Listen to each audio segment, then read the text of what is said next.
The key to success in life is delayed gratification. Success रातों रात नहीं मिलती और ना ही आपको ये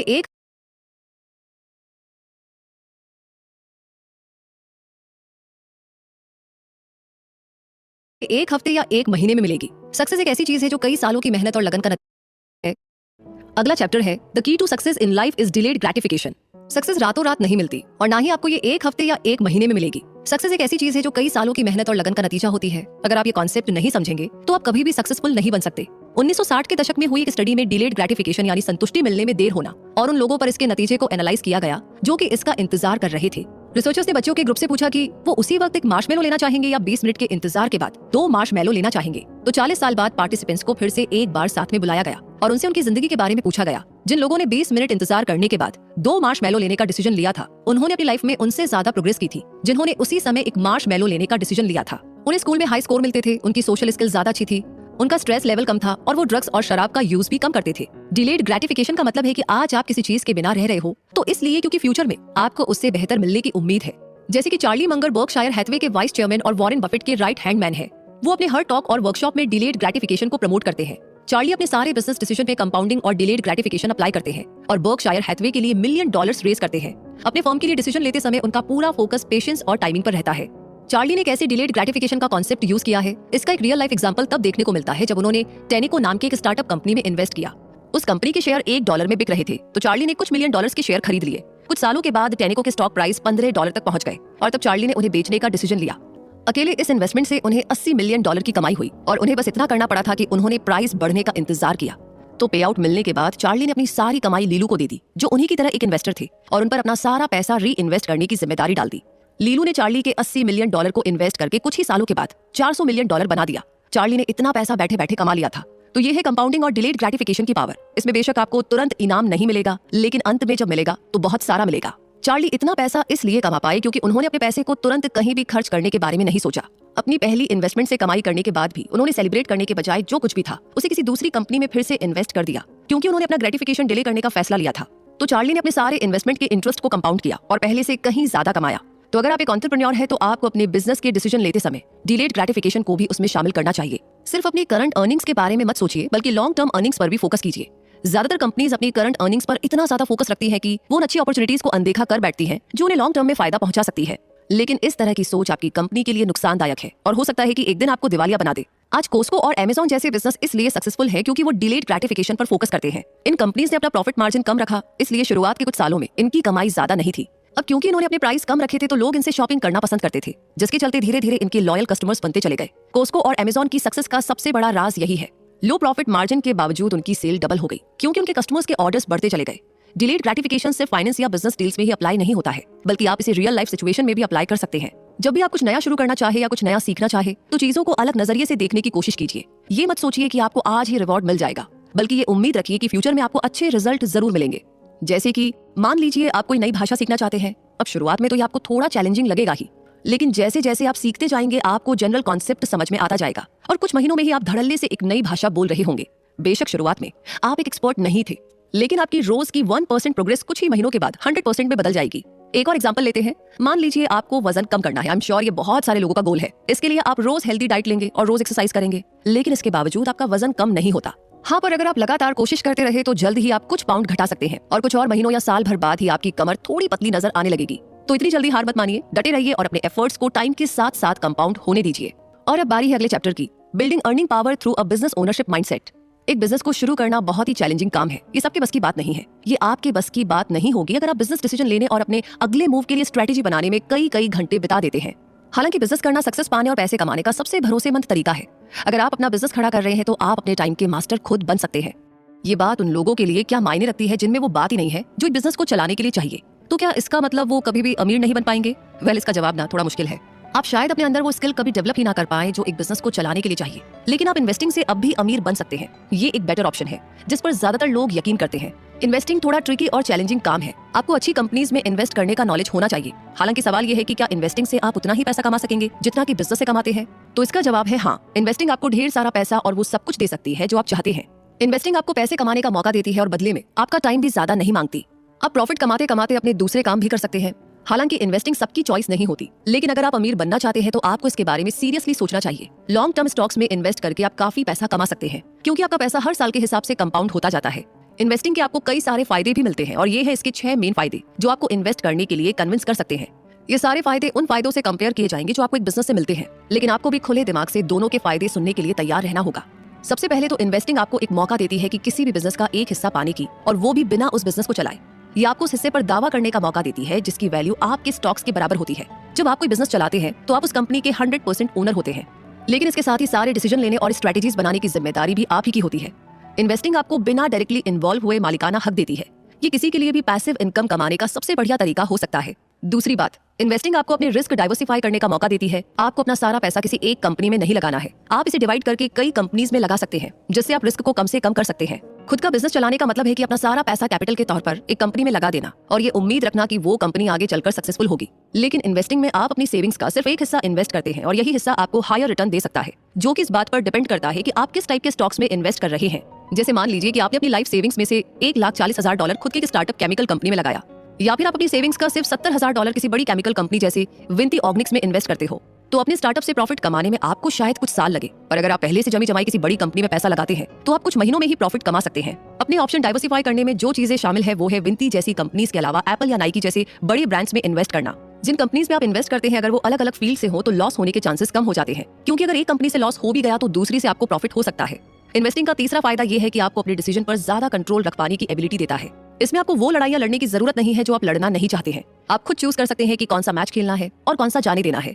तो जब आप खुद का बिजनेस करते हैं तो आपको हर हाल में उसे मैनेज करना पड़ता है, फिर चाहे नुकसान हो या फायदा। आप अपनी पूरी लाइफ सेविंग एक कंपनी में लगा देते हैं और आपको इस बात की पूरी कोशिश करनी पड़ती है कि कंपनी फ्यूचर में अच्छा परफॉर्म करे। जब आप इन्वेस्ट करते हो तो आप सिर्फ एक अच्छे रिटर्न और एसेट्स वाली कंपनी ही चूज कर सकते हो। उनके अच्छे या बुरे टाइम में आपको उनके साथ खड़े होने की जरूरत नहीं है। आप जब चाहे अपने स्टॉक्स खरीद या बेच सकते हो। फोर्थ एडवांटेज है ज्यादा से ज्यादा मौकों का फायदा उठाना। जब आप इन्वेस्टमेंट का डिसीजन लेते हो तो आप किसी भी प्रॉफिटेबल कंपनी को चूज करके तुरंत उसके स्टॉक्स खरीद सकते हो, लेकिन अगर आप खुद का बिजनेस कर रहे हैं तो आप सिर्फ अपने बिजनेस से जुड़े रहेंगे। आप दूसरे वेंचर या मौकों की तलाश में नहीं रहते, क्योंकि आप सिर्फ अपने बिजनेस तक ही सीमित रह जाते हैं। इन्वेस्टिंग आपके लिए चीजों को काफी आसान बना देती है, क्योंकि आप कभी भी अपना पोर्टफोलियो बढ़ा सकते हैं। आपको बस एक कंपनी के भले बुरे के बारे में नहीं सोचना पड़ता। आप इन्वेस्ट कर सकते हैं, दूसरों के बारे में रिसर्च कर सकते हैं, किसी और कंपनी में इन्वेस्ट भी कर सकते हैं और यही आप बार बार रिपीट कर सकते हैं। और अंत में बात करें तो इन्वेस्टिंग आपको खुद का बिजनेस चलाने के कंपैरिजन में कम कमिटमेंट देती है। जैसा कि हमने पहले भी बताया, एक बिजनेस खड़ा करने का मतलब है कि आपको काफी बड़ा अमाउंट लगाना पड़ेगा, आपको ही सारे नफे नुकसान उठाने होंगे और प्रॉफिट भी आप ही कमाएंगे। जबकि इन्वेस्टिंग में चीजें एकदम सिंपल और क्लियर होती है। आप किसी भी टाइम खरीद या बेच सकते हैं और कुछ ही दिनों में आपके बैंक अकाउंट पे पैसा आ जाता है। दूसरे शब्दों में कहे तो ज्यादा लिक्विड इन्वेस्टमेंट है। इन्वेस्टिंग करना या खुद का बिजनेस चलाना या फिर दोनों करना, ये आपकी चॉइस पर डिपेंड करता है। तो अब टाइम आ गया है कि आप अपनी स्किल्स को एसेस करें और तय कर ले कि आपके अंदर वो चीज है या नहीं जो आपको एक बिजनेस चलाने की काबिलियत देती है, या फिर आपको बस इन्वेस्टिंग तक सीमित रहना चाहिए। यहाँ तक जाने के बाद अब अगला चैप्टर है intelligent investing is all about understanding intrinsic value. Investing के फायदे के बारे में हम पहले ही चर्चा कर चुके हैं, तो चलिए अब इसके मैकेनिक्स पर बात करते हैं। इन्वेस्टिंग कमजोर दिल वालों के लिए बिल्कुल नहीं है। ये उन लोगों के लिए भी नहीं है जो तुरंत बहुत सारा पैसा कमाने का सपना देखते हैं। आपको अपने अंदर वो राइट स्किल्स और नॉलेज डेवलप करनी पड़ेगी जो आपको इन्वेस्टिंग से बहुत ज्यादा पैसा कमाने में मदद कर सके। ज्यादातर लोग इन्वेस्ट करते समय अपने दिल की बात सुनते हैं और इन्वेस्टमेंट करते समय वो अपने इमोशंस में आ जाते हैं और अपनी फीलिंग्स के हिसाब से डिसीजन लेते हैं। लेकिन इंटेलिजेंट इन्वेस्टर्स ये गलती कभी नहीं करते। वो पढ़ते हैं, एनालाइज करते हैं और जो भी सीखते हैं उसके बेसिस पर डिसीजन लेते हैं। इमोशंस झूठ बोलते हैं, डेटा इन्फॉर्मेशन आपको वहां ले जाएगा जहां पर आप जाना चाहते हैं। तो लोगों के ओवरऑल डिसीजन स्टॉक मार्केट में ज्यादातर प्राइस को आसानी से इन्फ्लुएंस करते हैं। अगर कई लोग एक साथ में सेम स्टॉक ले रहे हैं तो प्राइस बढ़ जाते हैं। अगर उनमें से ज्यादातर अपने स्टॉक्स को बेच देंगे तो उस स्टॉक के प्राइस गिर जाएंगे। इसके अलावा कंपनीज परसीव्ड स्टॉक प्राइस को भी आसानी से मैनिपुलेट कर सकते हैं। वो अपने स्टॉक्स को और ज्यादा डिजायरेबल बना सकते हैं, जिसके चलते इन्वेस्टर्स उस कंपनी में अपना पैसा लगाने के लिए लाइन लगाए खड़े हो जाएं। इन्वेस्टिंग करते समय पहला काम आपको ये करना है कि कंपनी के फाइनेंशियल स्टेटमेंट्स को एनालाइज करना है। लॉन्ग टर्म इन्वेस्टर के तौर पर आपको पता होना चाहिए कि आप किस तरह की कंपनी में इन्वेस्ट कर रहे हैं और उनका मैनेजमेंट प्रॉब्लम को कैसे हैंडल करता है। कंपनी जिस फील्ड में है उसमें उसकी मैनेजमेंट स्किल्स और नॉलेजेबल होनी चाहिए। आपके इन्वेस्टमेंट की वैल्यू तभी बढ़ पाएगी जब कंपनी पैसा कमाएगी। याद रहे कि इन्वेस्ट का उस कंपनी के एक हिस्से में हक बन जाता है। आपको ये ध्यान रखना होगा कि वो फ्यूचर में अच्छा परफॉर्म करे ताकि आपको अच्छे रिजल्ट की गारंटी मिल जाए। एक फाइनेंशियल स्टेटमेंट को एनालाइज करना सिर्फ कुछ नंबर्स पर नजर डालने से कहीं ज्यादा होता है। आपको देखना पड़ेगा कि कैसे कंपनी की मैनेजमेंट अपने एसेट्स को यूज करती है और कैसे वो अपने ओवरऑल ऑपरेशन को फाइनेंस करती है। ये ध्यान रहे कि आपको सिर्फ वही कंपनीज चूज करनी है जो इंटरनली जनरेटेड रिसोर्सेज यूज करें, बजाय उन कंपनीज के जो फंडिंग के आउटसाइड सोर्सेज पर डिपेंडेंट रहते हैं। अगर कंपनी आउटसाइड फंडिंग पर डिपेंडेंट हो गई है तो इससे मुश्किलें खड़ी हो सकती हैं, क्योंकि उनका बिजनेस पहले जैसा प्रॉफिटेबल नहीं रहेगा। इसलिए कंपनी नए इन्वेस्टर्स के पैसे पर डिपेंडेंट हो जाती है ताकि उसके ऑपरेशन बिना किसी रुकावट के चलते रहे। आपको कंपनी के इंट्रिंसिक वैल्यू को देखना चाहिए, ना कि अर्निंग पर शेयर को। वो इसलिए क्योंकि इंट्रिंसिक वैल्यू कंपनी की असली वैल्यू बताती है, जो उनकी एक्चुअल अर्निंग्स पर बेस्ड होती है, ना कि वो वैल्यू जो मैनेजमेंट बढ़ा चढ़ाकर दिखाने की कोशिश करता है। इंट्रिंसिक वैल्यू कंपनी की बुक वैल्यू को कैलकुलेट करती है और इसके अलावा फ्यूचर में इसकी कैश फ्लो जनरेट करने की एबिलिटी को भी देखती है। तो असल में ये वो प्राइस है जो कंपनी की आज की वर्थ और इसके कल के सारे प्रोजेक्टेड अर्निंग्स के बारे में बताती है। तो जो कंपनी अपने इंट्रिंसिक वैल्यू से कम में सेल कर रही है, वही ग्रेट इन्वेस्टमेंट मानी जाएगी। इसका मतलब है कि मार्केट में फिलहाल वो स्टॉक अंडर वैल्यूड है और फ्यूचर में ऊपर जाएगा। अपने इंट्रिंसिक वैल्यू से ऊपर स्टॉक्स ट्रेडिंग का मतलब है कि मार्केट स्टॉक को ओवर वैल्यू कर रहा है, जिसके पीछे वजह शायद मैनिपुलेटेड फाइनेंशियल स्टेटमेंट हो सकता है। ऐसे ओवर वैल्यूड इन्वेस्टमेंट को अवॉइड कीजिए और इनमें कभी भी ट्रेडिंग मत करो। इसकी वजह यह है कि ऐसी कंपनी के स्टॉक प्राइस अपनी इंट्रिंसिक वैल्यू की वजह से गिर जाते हैं, जिसके चलते आपका सारा पैसा आखिर में डूब जाता है। नए स्टॉक्स में इन्वेस्ट करने से पहले हमेशा अलर्ट रहिए और पूरी जानकारी हासिल कीजिए। इससे पहले हमने बात की थी इंट्रिंसिक वैल्यू से कम में बेचने वाली कंपनीज सबसे ग्रेट इन्वेस्टमेंट होती है, क्योंकि वो डिस्काउंटेड प्राइस पर होती है। हालांकि आपको हमेशा इंट्रिंसिक वैल्यू के साथ अमाउंट को कंपेयर करना चाहिए। अगर आप हर डिस्काउंटेड स्टॉक में इन्वेस्ट करने लगे तो हो सकता है कि आप किसी ऐसी कंपनी में इन्वेस्ट कर बैठे जो कल को डूब सकती है। लोअर स्टॉक प्राइस वाले कुछ स्टॉक्स कल के दिन और ज्यादा गिरेंगे। इसके पीछे कई वजह हो सकती है, जैसे कि खराब मैनेजमेंट, पब्लिक इश्यूज वगैरह है। अब वजह चाहे कोई भी हो, लेकिन आपको ऐसी कंपनी से दूर रहना चाहिए जो डूब रही हो। और ऐसा करने का एक ही तरीका है कि आप पहले उनके स्टेटमेंट्स को चेक कर लें और एनालाइज करें कि प्रोजेक्टेड अर्निंग्स रीजनेबल है या नहीं। अब आता है अगला chapter, the Holi grill of long term value investing. मतलब ये कि लॉन्ग टर्म इन्वेस्टिंग वो नहीं है जो शायद सब सोचते हैं। कई लोग शॉर्ट टर्म ट्रेडिंग पसंद करते हैं क्योंकि इसमें इन्वेस्टर्स को जल्दी और आसानी से पैसे कमाने का मौका मिल जाता है। हालांकि लॉन्ग टर्म ट्रेडिंग की बात करें तो ये आपको कुछ सालों में अमीर बनने का मौका देता है। अगर आप कंपाउंडिंग का कॉन्सेप्ट समझते हैं तो आप लॉन्ग टर्म इन्वेस्टिंग में इसे काम करते हुए देख सकते हैं। लॉन्ग टर्म के नाम से ही बहुत से लोग डर जाते हैं। वो इसलिए क्योंकि उन्हें किसी एक कंपनी के साथ कमिटेड रहना मुश्किल लगता है और उन्हें फ्यूचर के अनजान हालात के बारे में सोच करके ही डर लगता है। लेकिन अगर सही तरीके से किया जाए तो लॉन्ग टर्म ट्रेडिंग आपको किसी और तरह के इन्वेस्टमेंट से ज्यादा फायदा दे सकता है। वो इसलिए क्योंकि कंपाउंडिंग कैरेक्टरिस्टिक जो इसके साथ आते हैं वो आपके पैसे को कई गुना बढ़ाकर बड़ी रकम में बदल देते हैं। किसी कंपनी में इन्वेस्ट करने से पहले आपको 3 चीजों का ध्यान जरूर रखना चाहिए, और ये है इन्वेस्टेड कैपिटल यानी कि ROIC पर रिटर्न, अर्निंग्स पर शेयर यानी कि EPS और ग्रोथ रेट। ये 3 इंडिकेटर्स हैं जो आपको बताएंगे कि कोई कंपनी फ्यूचर में नीचे गिरेगी या ऊपर जाएगी। ये आपको डिसाइड करने में मदद करेंगे कि किसी खास कंपनी में आपको इन्वेस्ट करना चाहिए या नहीं। अब यहाँ पर एक कंपनी का ROIC बहुत कुछ बताता है कि कंपनी अपने एसेट्स को कैसे मैनेज करती है।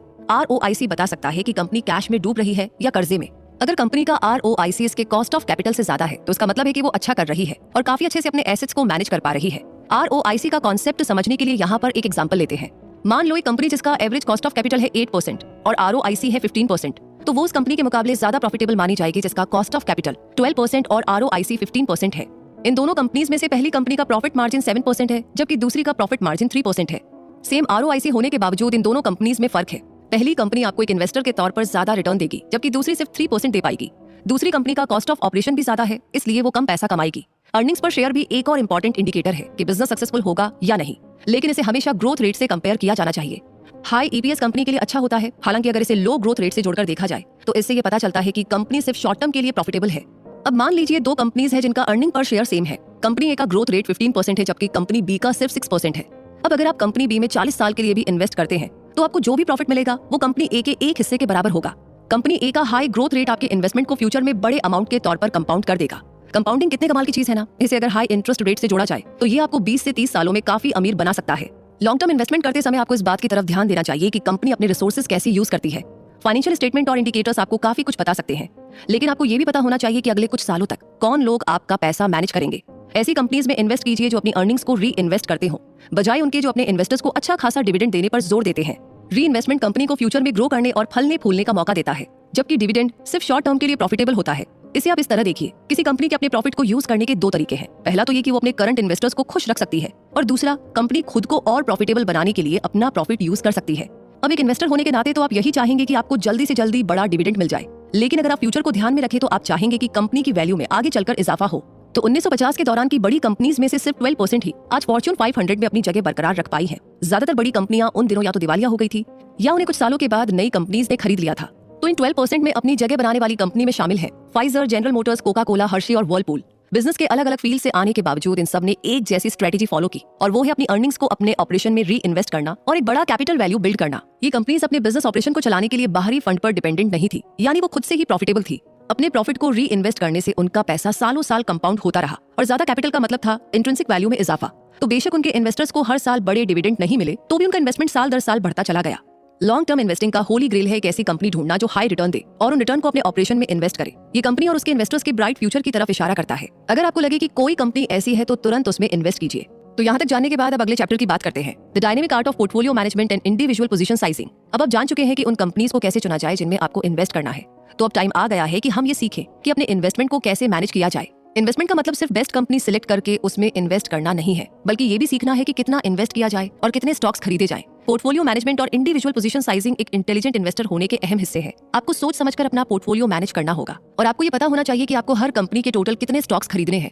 एक स्टॉक पोर्टफोलियो को आप एक फ्रूट बास्केट से कंपेयर कर सकते हैं। आपका पोर्टफोलियो एक बास्केट है और जो भी स्टॉक्स आपने खरीदे हैं वो फ्रूट्स हैं। आपके पोर्टफोलियो में आपकी पसंद के कई अलग अलग स्टॉक्स हो सकते हैं। आपका गोल है एक ऐसा पोर्टफोलियो रखना जिसमें आपकी सारी इन्वेस्टमेंट डाइवर्सिफाई हो जाए और एक इन्वेस्टर के तौर पर आपका रिस्क कम से कम हो। हालांकि अपने इन्वेस्टमेंट को डाइवर्सिफाई करने का भी लिमिट होता है।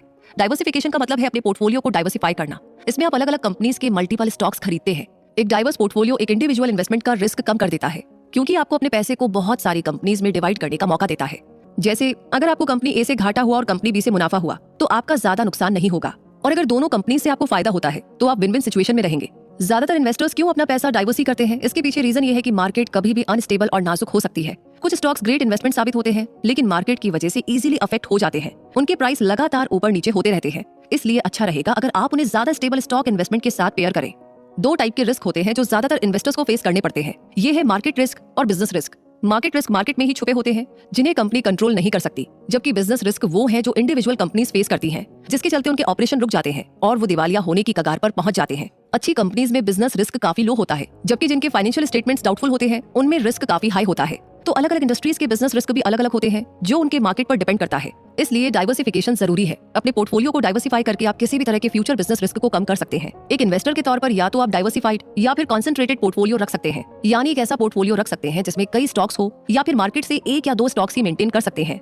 जैसा कि हमने पहले भी बताया है, एक डाइवर्सिफाइड पोर्टफोलियो ओवरऑल रिस्क को कम करने में काफी मददगार साबित हो सकता है, जबकि कंसेंट्रेटेड पोर्टफोलियो आपको हायर वैल्यू और डिविडेंड दे सकता है। हालांकि आपके पोर्टफोलियो की कंपोजिशन इस बात पर डिपेंड नहीं करनी चाहिए कि आप दूसरों से क्या सुनते हैं या फिर आपको क्या ठीक लगता है। ये आपके फाइनेंशियल गोल्स और जरूरतों के हिसाब से प्लान होना चाहिए। अगर आप हायर रिटर्न चाहते हैं तो आपके लिए कंसेंट्रेटेड पोर्टफोलियो ज्यादा बेहतर रहेगा, लेकिन अगर आप सेफ इन्वेस्टिंग साइड पर है तो एक डाइवर्सिफाइड पोर्टफोलियो आपकी जरूरतों के हिसाब से फिट बैठेगा। इन्वेस्टर्स को अपना स्टॉक पोर्टफोलियो बहुत ज्यादा डाइवर्सिफाई नहीं करना चाहिए। डाइवर्सिफिकेशन के फायदे कब खत्म हो जाएंगे, इसकी भी ना एक खास लिमिट होती है। अच्छे डाइवर्सिफिकेशन में 8 से 15 कंपनीज आती हैं। इससे ज्यादा कुछ भी आपके रिवॉर्ड को न्यूट्रलाइज कर देगा जो आपको उन स्टॉक से मिलने वाले होते हैं। तो आपका इन्वेस्टमेंट मार्केट के टोटल परफॉर्मेंस को दिखाएगा, ना कि उन कंपनीज को जिनमें आपने इन्वेस्ट किया है। इंडिविजुअल पोजीशन साइजिंग एक और जरूरी पॉइंट है जिसे आपको इन्वेस्टिंग से पहले ही करना पड़ेगा। आपको पता होना चाहिए कि कितना पैसा काफी है और कितने अमाउंट तक मैक्सिमम आपको इन्वेस्ट करना चाहिए। आपकी साइजिंग आपके गोल पर ज्यादा डिपेंड करती है, बजाय इसके कि आप मार्केट से क्या एनालाइज करते हैं। साइजिंग करते समय आपका हर इन्वेस्टमेंट मायने रखता है। आपको इतना पैसा लगाना चाहिए कि आपके प्रॉफिट में फर्क पड़े। सक्सेसफुल इन्वेस्टर्स की पहचान इस बात से डिसाइड नहीं होती है कि उनके कितने गैस सही निकले या कितनी कंपनीज में इन्वेस्ट करके उन्हें फायदा हुआ,